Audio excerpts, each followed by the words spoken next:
Across this series, one message is consistent. Replace guessing with digital testing.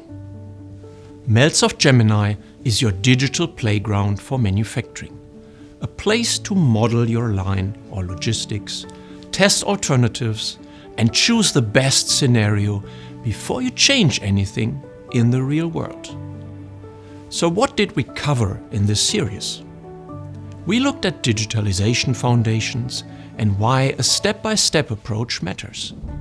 We showed how simulation helps in automotive intralogistics by making flow visible in 3D. We covered electronics virtual commissioning to move checks and debugging earlier. And we explored intralogistics to avoid costly assumptions. Here is the practical takeaway. If you're using Gemini, start with 3 questions. What's the bottleneck? What changes can we test safely? Layout, resources or transport? And which scenario gives the best result with the lowest risk to implement? If you're deciding on layout, flow, resources or transport, prove it first. Play with scenarios. Prove the impact. Then implement with confidence.